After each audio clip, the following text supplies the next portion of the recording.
8591페이지 한번 보시면요, 한쪽 가락 2번 복음의 은혜성 확증인데, 그 의미 분석을 한번 보십시다. 의미 분석을 보면 갈라디아서 2장 15절 16절, 거의 15절이라고 그랬네. 15절이 맞은가요? 15절로부터 4장 11절은 바로 복음의 은혜성 확증을 통해 증거하는 내용인데, 예수가 그리스도라는 사실을 복음의 은혜성 확증을 통해서 이제 증거한다. 근데 그 내용 가운데 그 의미 분해를 보면 2장 15절로 21절은 칭의와 율법의 관계, 의롭다함을 얻은 것과 율법과는 무슨 관계가 있는가? 사실은 무관하다는 거예요.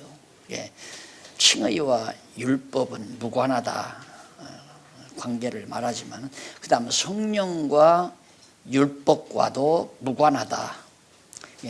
율법을 행함으로 성령 받은 것도 아니다. 율법과 아무 관계없이 성령이 임했다. 의롭다 하는 것도 율법과 관계가 없고, 그 다음 이제 약속과 율법과도 관계가 없다. 아무 관계가 없다. 그 다음 믿음과 율법과도 관계가 없고, 4장 1절로 11절은 아들과 율법과의 관계도 없다. 전혀 율법과 무관하게, 이 율법과 무관하게 하나님의 은혜 아래서 완전히 모두가 다 된 것이다. 그러니까 성령을 받은 것도 쉽게 말하면, 정리하면 이겁니다. 의롭다함을 얻은 것도 은혜, 칭의. 그 다음 두 번째 성령 받은 것도 은혜로 받은 거고, 그 다음 약속을 받은 것도 은혜고, 그 다음 믿음도 은혜고, 그 다음 아들 되는 것도 은혜다. 율법으로 말미암은 게 하나도 없다. 율법과는 무관하게 하나님의 은혜로 다 우리에게 받은 것이다. 4장 11절까지 강의 다 끝난 거죠. 따지고 보면 이제 그 내용을 이렇게 보시면서 성경 읽어보면 너무 분명하게 나타나죠. 그래서 복음의 은혜성을 사도 바울이 확증해주는 이런 사실. 그래서 사실은 성도들에게 복음을 전할 때 성도들은 늘 은혜의 감동이 있어야 됩니다. 그 은혜의 감동을 우리는 보통 은혜 받았다고 그러죠. 은혜를 받은 것이 아니라 이미 받은 사실을 깨닫게 하는 거죠. 은혜를 그 시간 은혜를 주는 게 아니고 받는 것이 아니라, 이미 하나님께서 우리에게 엄청난 은혜를 줬는데 은혜를 은혜로 모르니까 바로 감동이 없는 거죠. 그래서 은혜를 받는 것이 아니라 은혜를 받은 은혜를 깨닫는 것이다. 이것이 이제 올바른 견해입니다. 자, 그러면 간단하게 그 사실을 확인하면서 지나가십시다. 칭의와 율법과 관계, 무관하다 이 말입니다. 칭의와 율법과는 무관하다 관계에 대해서 설명하는데, 이제 15절로 21절까지인데, 우선 15절로 18절 보면 밑에 율법의 행위로는 의롭다함을 얻을 육체가 아무도 없다. 그러니까 자꾸만 성도들을, 은혜 아래에 있는 성도들을 은혜 아래에 있게 하지 않냐고 자꾸 은혜를 자꾸 깨닫게 해야 되거든요. 복음을 전한다는 말은 하나님께서 주시는 은혜를 성도들로 하여금 모르니까 깨닫게 한다는 얘기입니다. 그런데 성도들은 지금도 기도하자면 첫 마디가 주여 주시옵소서부터 시작하잖아요. 주여 주시옵소서. 이미 준 것은 다 잊어버리고, 엄청난 것은 잊어버리고, 주시옵소서 하는 것은 지금 당장 내게 필요한 돈 주시옵소서, 내 아들 대학 합격되게 해 주시옵소서, 승진하게 해 주시옵소서, 아파트 주시옵소서, 먹을 것 주시옵소서, 이런 걸 자꾸 얘기한다는 거예요. 그건 다 이방인들이 다 구하는 것이라고 그랬는데, 그건 우리가 구할 게 아니에요. 지금 현재 성도들이 대부분 기도하는 기도는 이방인들이 불당에 가서 하는 기도입니다. 불당. 우리 가족이 잘 되게 하시고 만사형통하게 하시고 새해에도 정말 건강하게 우리 모든 가족들이 다 평안하게 잘 살도록 도와주시옵소서. 천배 만배 기도를 하잖아요. 절을 하잖아요. 천배 만배 1000번 만번 이렇게 공을 들이고 온다 이 말이에요. 그런 거나 똑같아요. 주시옵소서 하는 말은. 그러니까 주시옵소서가 아니라 주신 은혜를 깨닫고 이 은혜를 깨닫고 감사합니다. 감사, 찬송, 감사와 찬양. 하나님께 은혜를 주신 하나님께 감사하며 찬양하는 기도. 그리고 장차 이루어 주실 것에 대한 약속에 대한 하나님의 약속에 대한 간구. 이 세 가지죠. 우리가 하나님 앞에 기도한다는 것은 하나님께 감사하고 하나님의 그 은혜의 영광을 찬양하고 그리고 앞으로 이루어 줄 것에 대한 약속을 간구하는 내용. 이것이 이제 기도 내용 속에 다 들어가잖아요. 이게 바로 시편 내용입니다. 시편이 바로 이런 구조로 되어 있어요.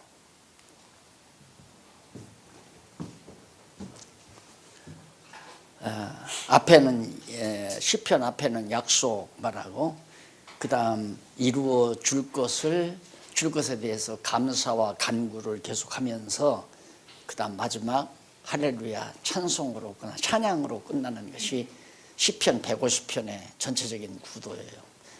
이게 바로 우리들이 해야 돼요.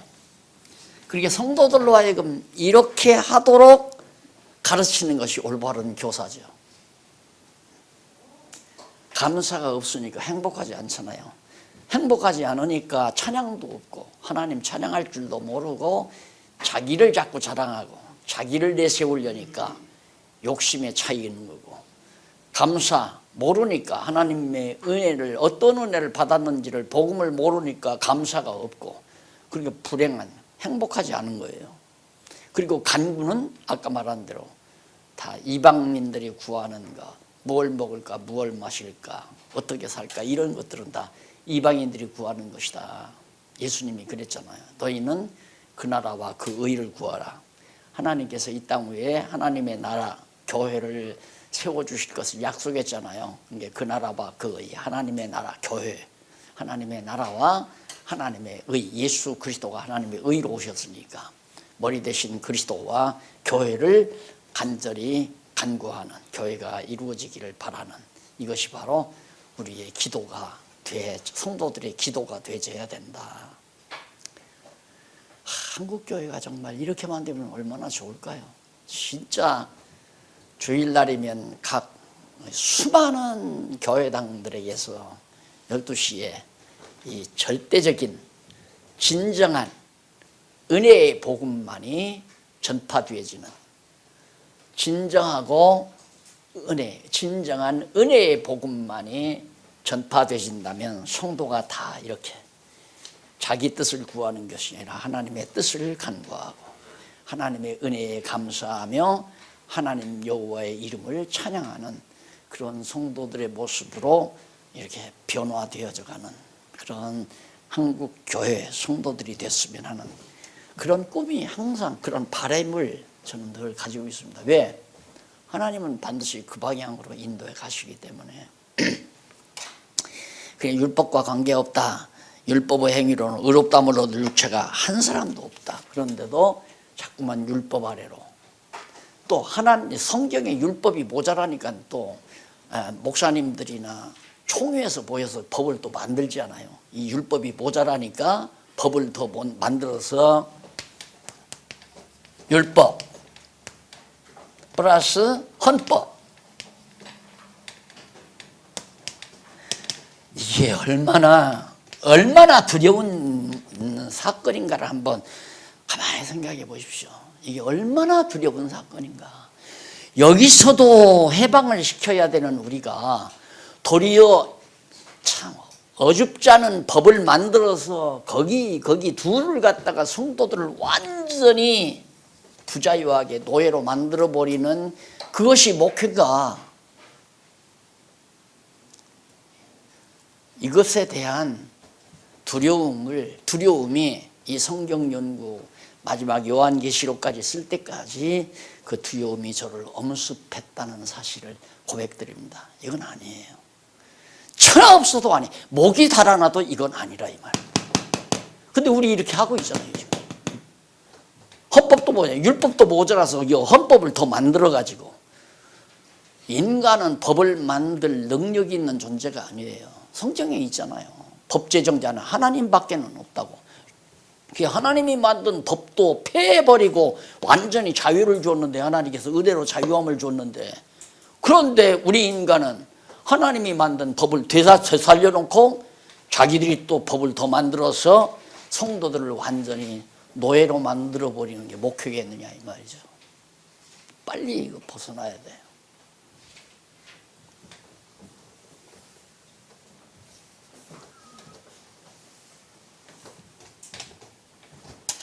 그 다음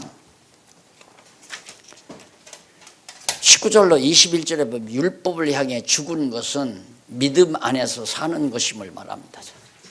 일로로 가면, 율법 아래로 가면 누구나 다 죽어요. 죽죠. 율법은 우리를 죽이는 거니까. 율법은 우리를 살리는 게 아니에요. 죽이는 거예요. 그러니까 율법 아래로, 헌법 아래로 교인들을 다 데리고 가는 건 다 죽이는 거라, 영혼을 죽이는 거라 그 말이죠. 안 그래요? 여기서 죽는 것은 여기서 사는 거예요. 여기서 죽는 것. 노예에서 벗어나야 자유함 속에서 하나님의 은혜 아래서 살게 된다. 그래서 율법은 우리를 죽이고 하나님의 은혜는 우리를 살린다. 그래서 은혜 아래서 자유롭게 살도록 하는 것이 진정한 복음이다. 진정한 복음. 이 이외의 복음은 다 거짓 것이고 자기들의 노예로 삼기 위한 수작이에요. 전부가 다. 유대교나 지금 현재 로만 캐톨릭은 더 말할 것도 없고, 로만 캐톨릭은 전부가 다 의식이고 형식이고 제도고 철저하게 그들은 아예 교황이 그리스도 권세를 다 자기가 부여받았다고 하잖아요. 전부가 다. 그래서 전 세계를 교황이 다 지배하고 있거든요. 자기들의 노예로 만들었다 이 말이에요. 이걸 흉내내는 게 지금 우리 개신교란 말이에요.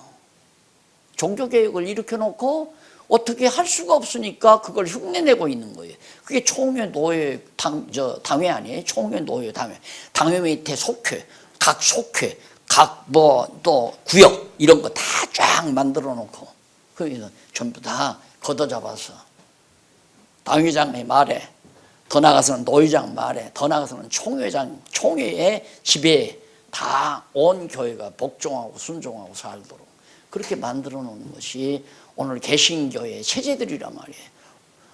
감리교는 더하고, 감리교는 아예 감독제로 해서 그냥 감독의 권한이 전국 교회 모든 목사 배치하는 권한도 다 있었잖아요.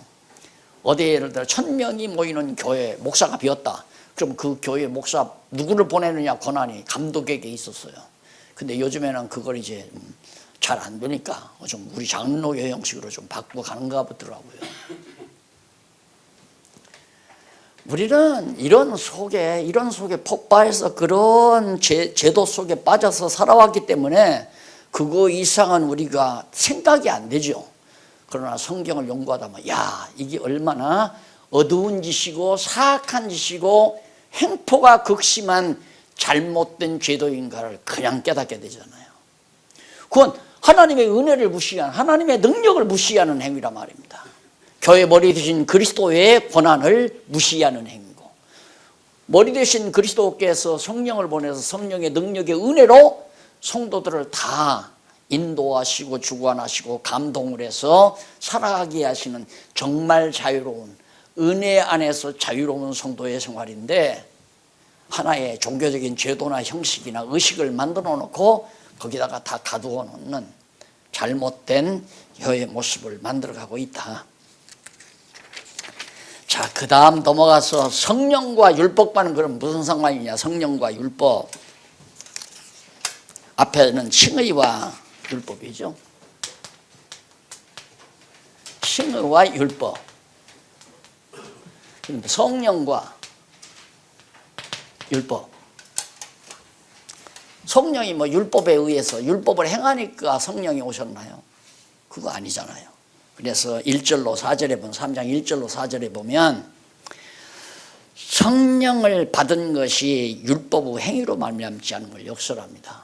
율법을 행했기 때문에 성령이 임했다 그거 아니다 이 말이에요. 율법의 행위로 성령이 임해서 우리가 성령 받은 게 아니다. 조금 한번 읽어볼까요? 어리석도다 갈라디아 사람들아, 예수 그리스도께서 십자가에 못 박히신 것이 너희 눈앞에 보이거늘 누가 너희를 꾀더냐. 거짓 선생들, 그때만 거짓 선생들이 아니라 이 복음 이외에 가르치는 것은 거짓 선생 아니에요. 유대인 교사들이 예수 부인하는 게 아니에요. 예수 믿으라고 그래요. 플러스 할례 받으라 그 말이에요. 율법도 지켜라 그 말이거든. 그게 바로 유대인 거짓 선생들인데 그 사람들이 지금 다 성도들의 영혼을 꼬이고 있단 말이죠. 근데 그 당사자가 우리일지도 모르잖아요. 우리가 그 짓하고 있는지도 모른다 이 말입니다. 그리스도의 십자가가, 예수 그리스도의 십자가가 이렇게 밝게 보여서 율법이 요구하는 바대로, 율법은 죄값은 사망이니까 죄의 값은 사망이다. 그러니까 율법은 값으로 사망을 요구해, 죽음을 요구한다 이 말입니다. 근데 그 죽음을 예수 그리스도께 대신 지불해 버렸잖아요. 지불했어요.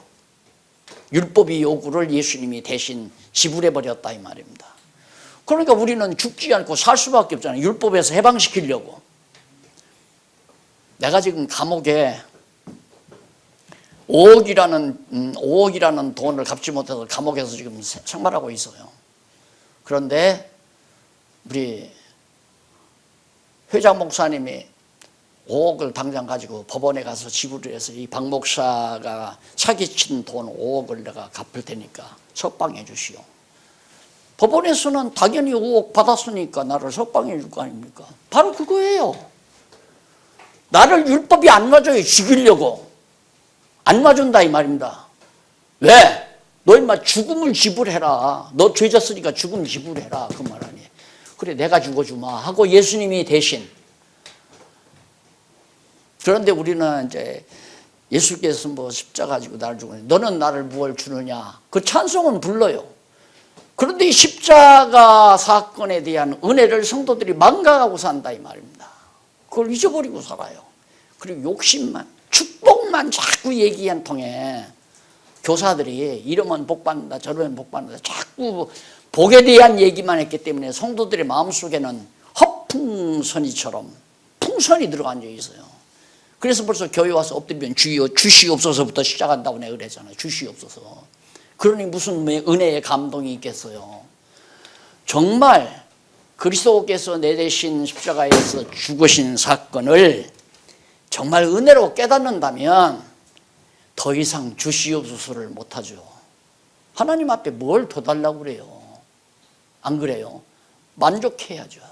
주여 내 생명 당신이 마음대로 주관하셔도 할 말이 없습니다.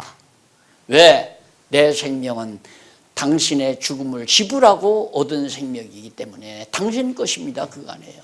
그래서 바울이 사나 죽으나 주를 위하여 산다고 하는 거예요. 은혜를 깨달아야 그런 심정이 나오죠. 나는 살아도 주를 위하여 죽어도 주를 위하여.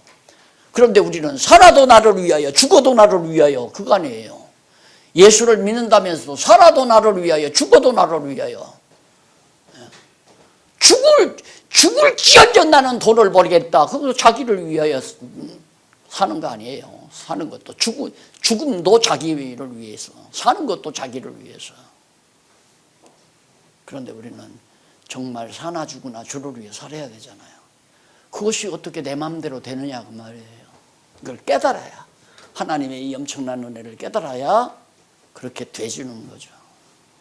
예를 들어서 총각녀석이 쫙 천덕대요. 나는 너 잊을 수는 없다. 너 아니고는 나는 살 의미가 없다.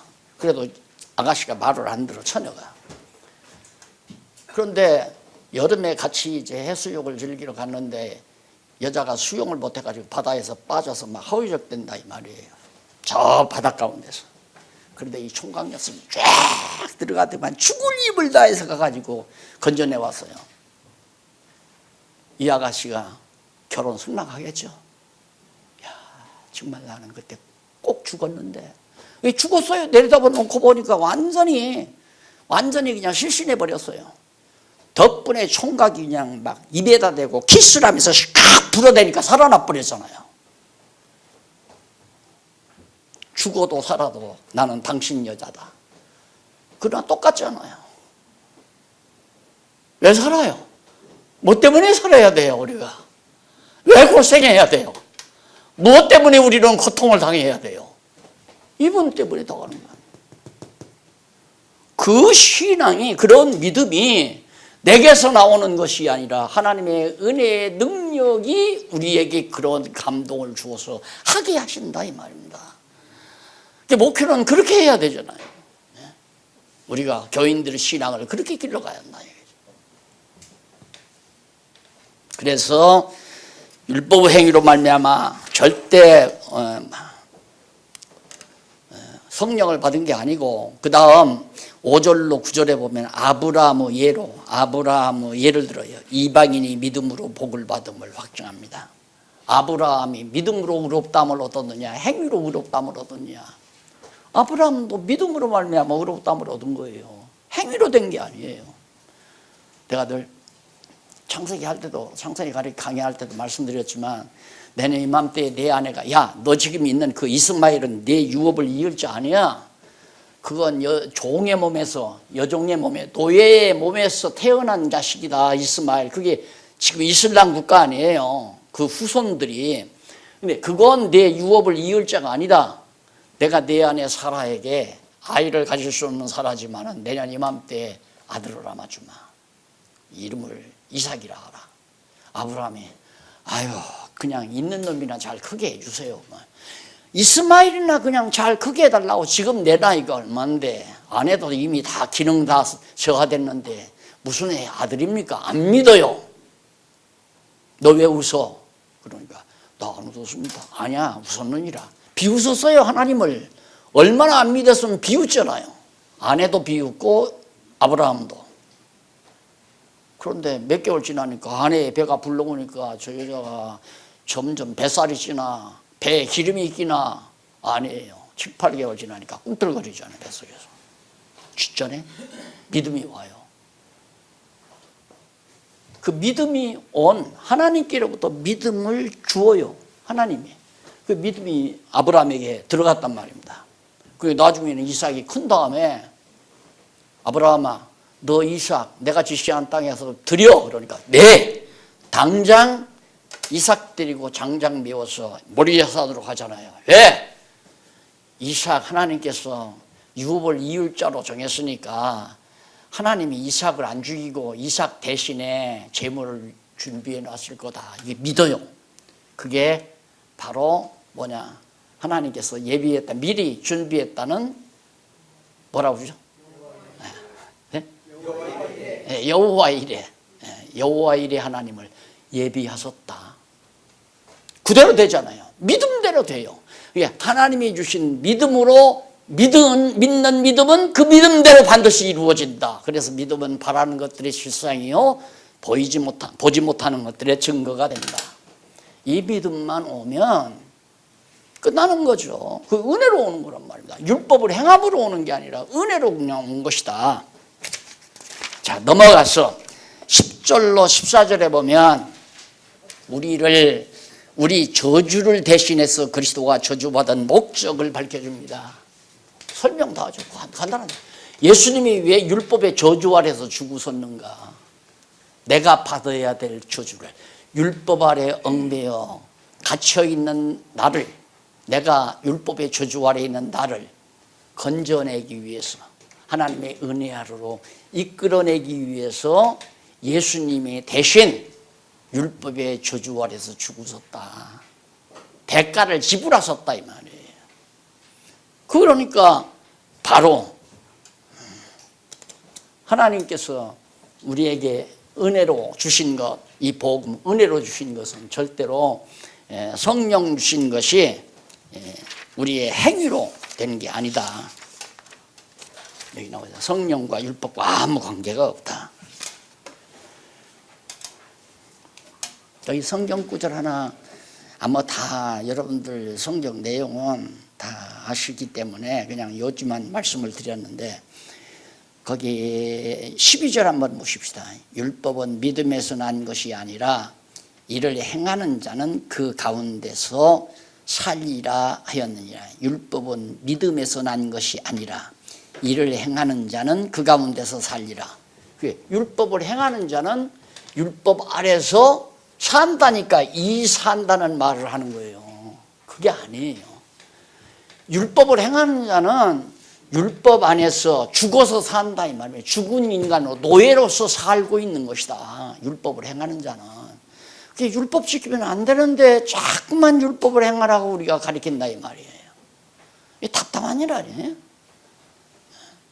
이게 정리가 안 되니까 복음이라는 사실이 무엇이니까 정리가 안 되니까 그냥 성경에 율법을 행하는 자는 살리라 했으니까 그 가운데 살리라 했으니까 율법을 행해야 사는 거 아닙니까? 이렇게 말하니까 또 우리말 성경 이렇게 보면 전후문맥을 안 따져보면 쉽게 말려 들어가요. 그렇잖아요. 그거 한번 보십시다. 율법을 행하는 자 거기 12절 율법은 믿음에서 난 것이 아니라 이를 행하는 자는 율법을 행하는 자는 그 가운데서 살리라 하였느니라. 그러니까 율법을 행하는 자는 율법 아래서 노예로 산다고 말해요. 노예로. 그리스도께서 우리를 위하여 저주를 받은 바 되사 율법의 저주에서 우리를 속량하셨으니 기록된 바 나무 위에 달린 자마다 저주 아래 있는 자라 하였습니다. 십자가 나무에 매달려 있는 자 저주받았다 이 말이에요. 예수님이 저주받아 죽은 거예요. 왜? 나로 하여금 저주를 받아 노예 생활하는 나를 대신해서 노예 생활하다가 죽어야 될 나를 대신해서 저주 아래서 예수님이 죽으셨다 그 얘기 아니에요.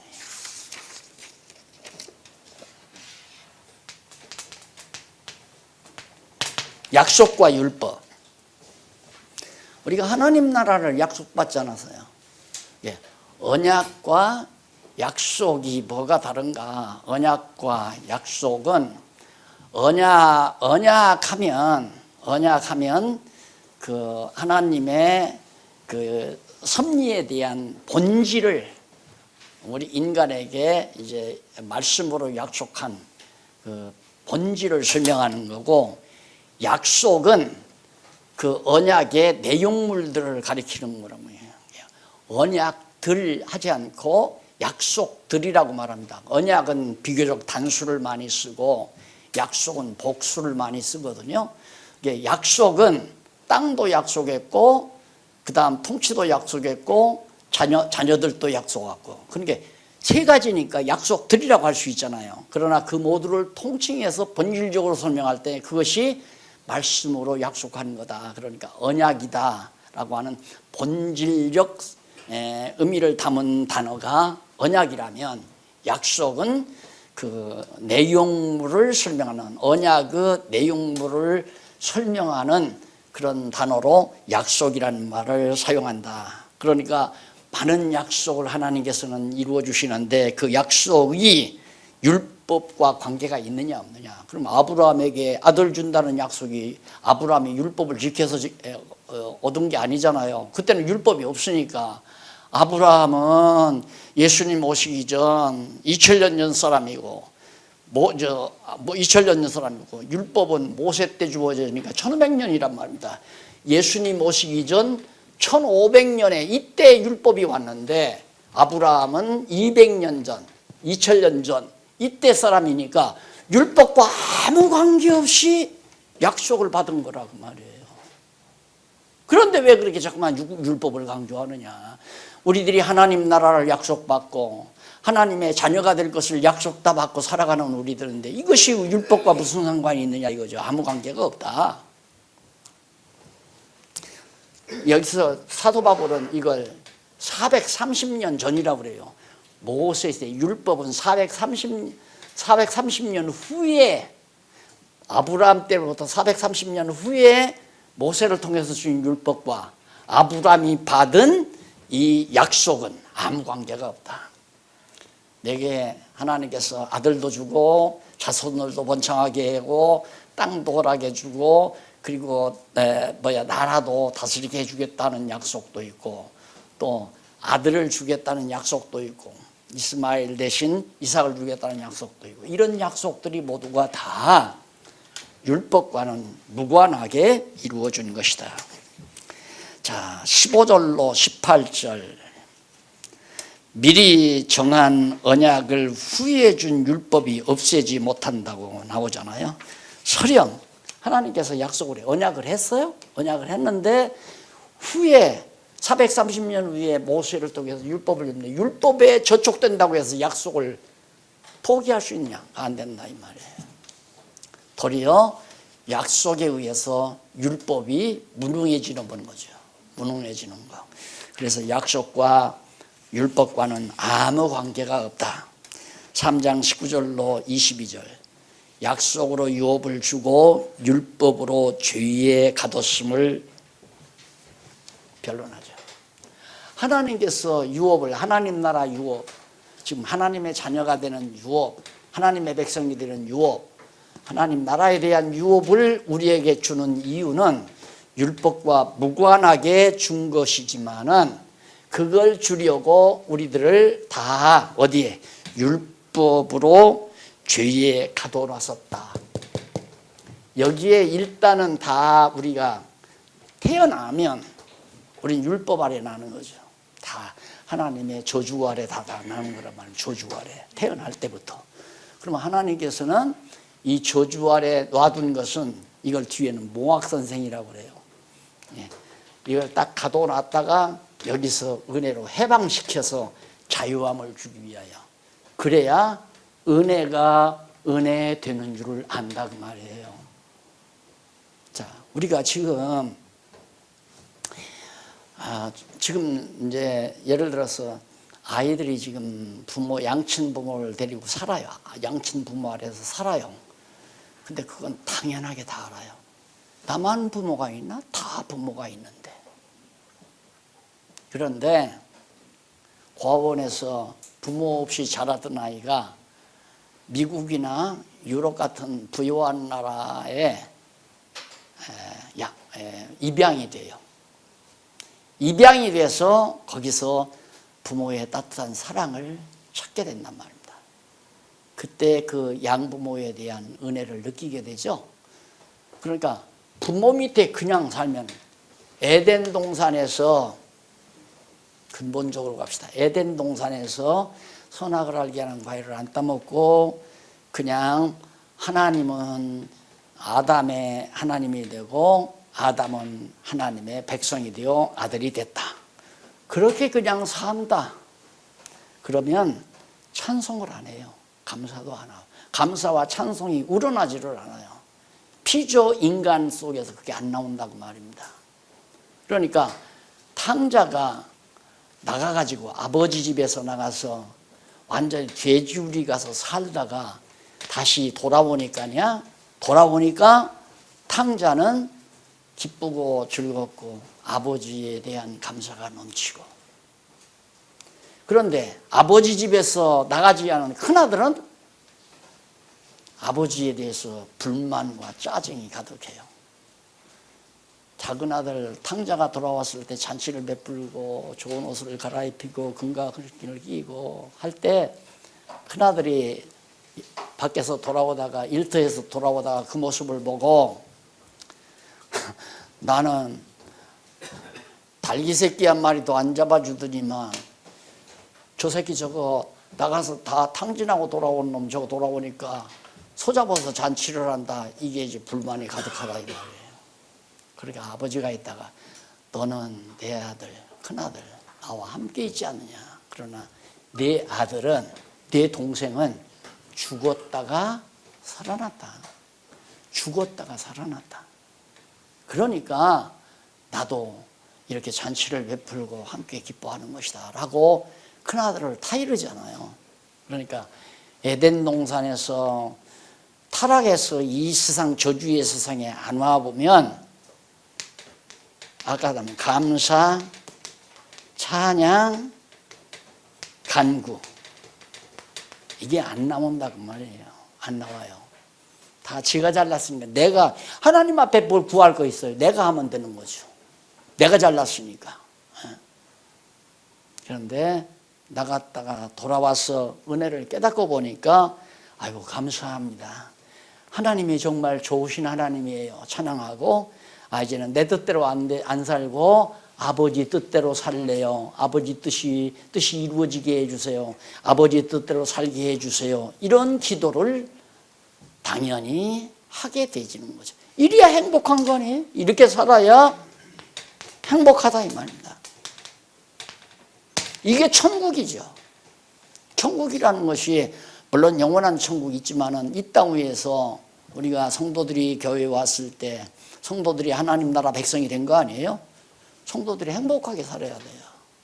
성도들을 행복하게 하는 방법은 이렇게 하도록 알려주는 것이 성도들을 행복하게 하나님 나라 백성으로 살게 하는 거란 말입니다.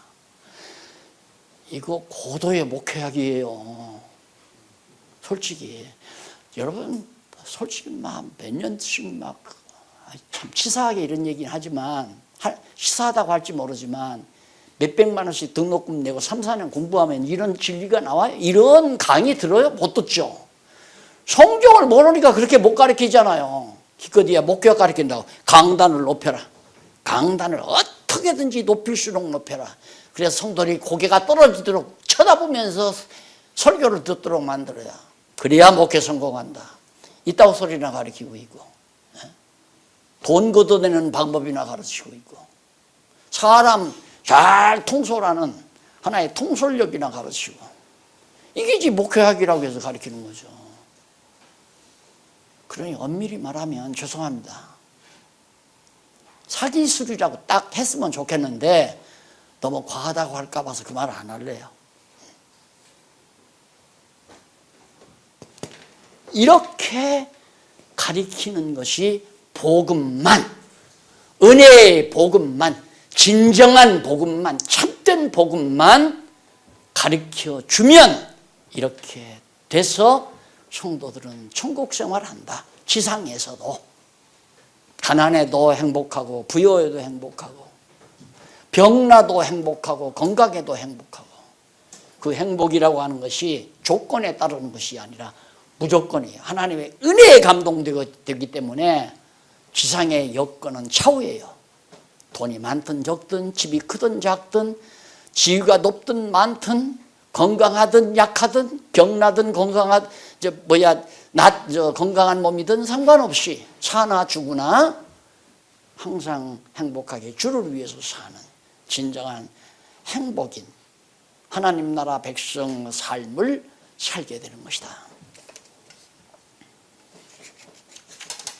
그 다음 믿음과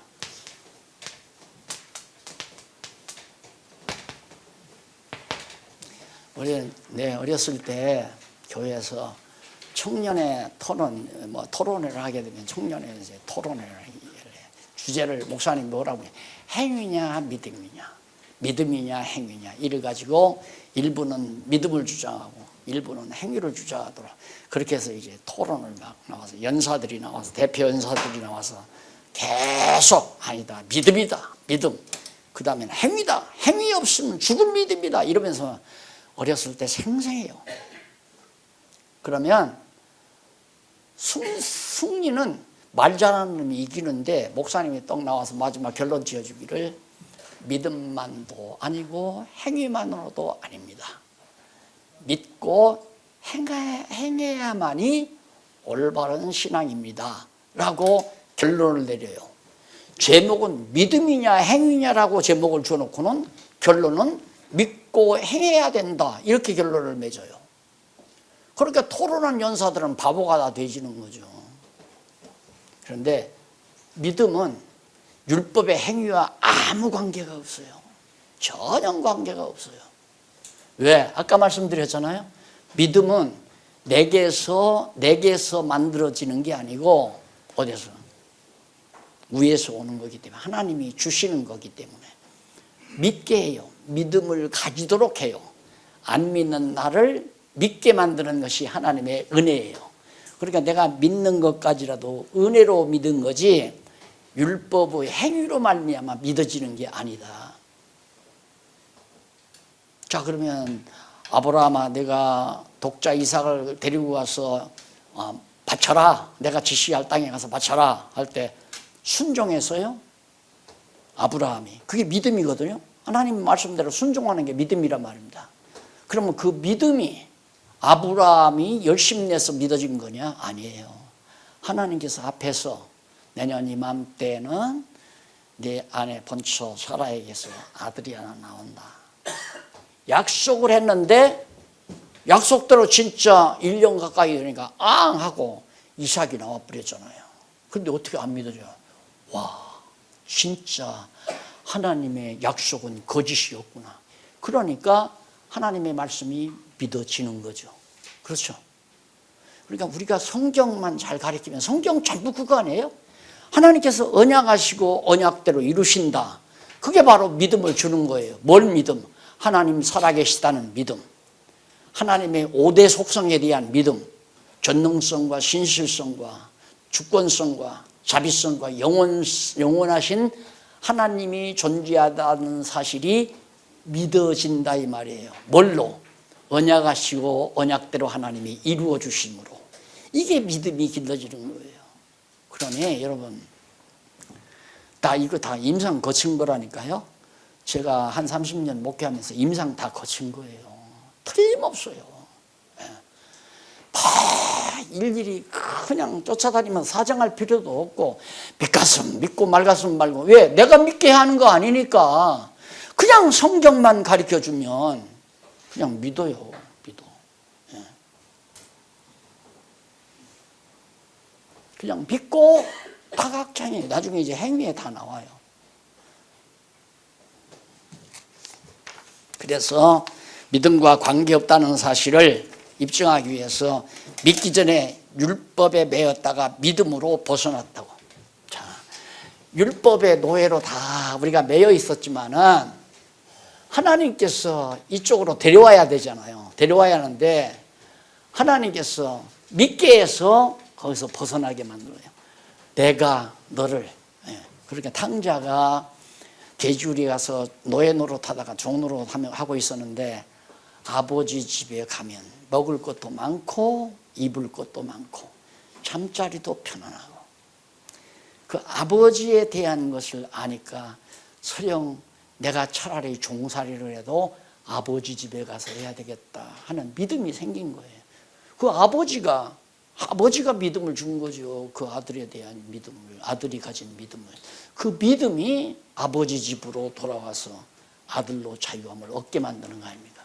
그 예수님의 그 탕자 비유는 누가복음에 나오지만은, 탕자 비유는 하나님의 역사 섭리를, 하나님의 이 계시 섭리를 아주 간략하게 축소해서 기가 막힌 예를 드신 거예요. 탕자 비유라고 하는 것이. 이러니까 은혜가 은혜되는 줄 알잖아요. 은혜. 그래서 은혜의 감동에 따라서 이게 나오는 거고. 하나님의 은혜의 감동. 엊그저께도 내가 말했지만 후배들이 목회 지역으로 갈 때 나한테 와서 목사님, 목회를 어떻게 하면 잘해요? 뭐 어떻게 여기는 그냥 성경 잘 가르쳐서 은혜의 감동을 느끼게만 해라. 그것만 끝난다. 성도들이 은혜의 감동 속에 살게 해라. 그 말은 행복하다는 말이 입에서 나오게 만들어라. 그 말과 똑같은 거 아니에요? 목사님 저 행복합니다. 참 행복합니다. 요즘에는 살맛이 나요. 이렇게만 만들어주면 거기에 충성도 나오고 봉사도 나오고 돈도 나오고 뭐 모든 거 안 나오는 게 없어요. 다 필요한 거 다 하나님께서 다 나오게. 왜? 주를 위해서 하게 되시니까 전부가 나오는 거죠. 그 다음 넘어가서 아들과 율법 관계. 아들과 율법과의 관계. 자, 의롭담을 하나님께서 의롭다고 칭해서 성령을 부어서 하나님의 백성 삼으실 것, 하나님의 나라 백성을 삼으실 걸 약속해서 믿음을 주어가지고 아들 되게 하신다. 이것도 다 원리적으로 바울이 그러니까 바울 서신은 아주 기가 막힌 논리가 속에다 담겨 있어요. 논리 자체가. 그러니까 왜 이 논리가 귀하냐? 이 논리는 하나님께서 하시는 일을 논리적으로 정의해 놓은 거기 때문에.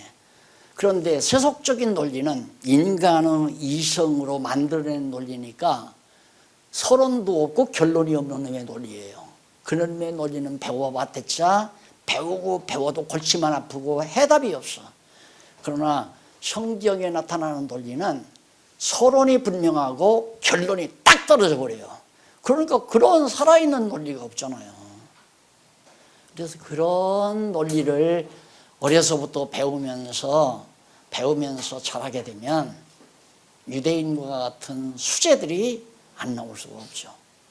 왜? 유대인의 교육 방법에 있는 것이 아니라 유대인의 교육 내용에 있는 거예요. 요즘 자꾸 한국 사람들이 유대인의 교육 방법을 채택하다 보니까 아까 말한 대로 학생들에게 하라 하지 아니하고 학생들이 원하는 것을 하도록 도와주는 교육을 우리나라도 앞으로 교육부에서 그렇게 하겠다. 무식한 얘기예요. 그거 안 되는 얘기예요. 하나님 없이는 안 되는 얘기예요. 정말 이런 글도 아주 목사님 써. 신문에. 교육부에서 발표한 거 문제 있다 하고 좀 할 일은 엄청 많은데 시간이 참 힘들고 혼자 북치리야 장구치리야 하는 일이 참 많습니다. 우리가 이 성경을 공부하다 보면 좀 같이 나눠야 될 일들이 한두 가지가 아니고 나라에서 행하고 있는 모든 정책들을 비판할 것이 한두 가지가 아니에요. 이게 바로 잡아야 되는 일들이. 그런데 정말 아들과 율법과의 관계, 아무 관계 없이 하나님이 아들을 삼았다. 그러니까 에덴 동산에서 하나님께서 아담을 자기 형상대로 자기 모양을 따라 창조했잖아요. 이게 하나님의 아들이에요. 그러니까 내가 낳은 자식은 나를 닮듯이 하나님이 만들어 놓은 아담은 하나님을 닮을 수밖에 없잖아요. 그렇게 이미 하나님의 자녀가 된 거예요. 됐는데 이 은혜를 모를까 봐서 내쫓은 거죠. 이 저주 아래 들어가서 살도록. 그래서 이 저주의 땅 세상에 아담의 후손들이 와서 다 들어와 살잖아요. 그 율법의 저주 아래서 죽도록. 왜? 육체는 죽이고 영혼은 살리기 위해서. 그래서 옛사람은 죽이고 새사람은 살리기 위해서 아담을 내쫓아 버렸단 말입니다. 그리고 아담의 둘째 아담 예수 그리스도가 오셔서 대신 아담의 저주를 받으시고 당신이 우리들로 하여금 다 하나님의 아들들이 되게 했다. 뭘로? 하나님의 은혜로. 따라서 아들이 되는 것도 율법과 아무 관계가 없다. 그래서 4장 1절로 7절에 보면 청지기 아래 뒀다고 그러잖아요. 청지기 아래 있는 자를 속량해서 아들이 되게 했다. 청지기는 그냥 보호자예요. 보호자. 요즘으로 말하면 아동들을 집에 와서 아동들을 길러주는 요즘 가정부 같은 그런 존재죠. 그 다음 8절로 11절까지는 하나님을 알고 초등학문호 종노릇을 하려는 것을 책망합니다. 이 아래에 있으면 초등학문, 율법 아래에서는 그러니까 이래라 저래라 하는 것은 초등학문 역할이에요. 거기서 벗어나서 내 안에 성령의 감동에 의해서 하고 싶은, 그래서 하고 싶은 대로 감사하는 마음이 나오고 찬양하는 마음이 찬양을 하게 되고, 그래서 내 뜻을 구하는 것이 아니라 하나님의 뜻을 구하는 진정한 탕자가 돌아와서 어떻게 하면 이제는 아버지 뜻대로 살까, 아버지 기뻐하시는 대로 살까, 그 생각밖에 안 할 거 아니에요. 여기서는 돼지우리에서 종노릇을 했지만 돌아와서는 와, 아버지가 묻지도 않고 영접해 주니까 정말 은혜의 감동을 받아가지고 어떻게 하면 내가 아버지를 이제 기쁘게 하며 살까.